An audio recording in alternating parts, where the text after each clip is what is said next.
Himas rehas ang isang lalaking nanaksak sa Sitio Max, Barangay Daan, Lungsod, Medellin, Cebu.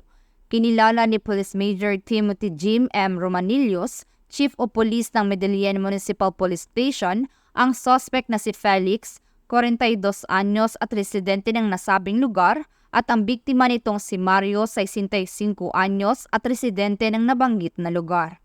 Batay sa ulat, may alitan umano ang suspect at biktima na naging sanhi ng walang kaabog-abog na pananaksak ng suspect sa kanang balikat ng biktima na nagresulta sa pagkaubos ng dugo at pagkamatay nito.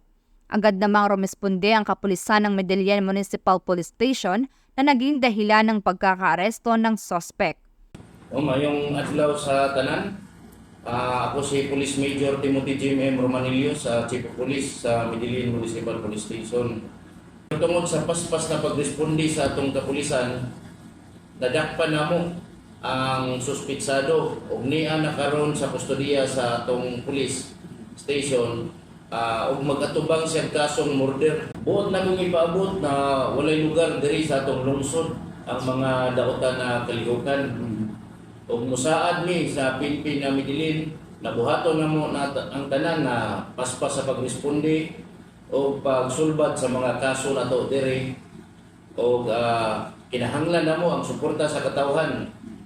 Pasalamat kay ko nga na nadakpan gidayon ni namo tungod kay gitawagan dayon mi. So tungod sa inyong support sa amo mubaws pud mi og dobling effort para magpabiling hapsay ug malinaw ang atong lungsod. Ang Medellin PNP ay patuloy sa pagpapatupad ng kanilang sinumpaang tungkulin kontra kriminalidad na naayon sa programa ng pamahalaan upang mapanatiling ligtas at maayos ang bansa tungo sa isang bagong Pilipinas.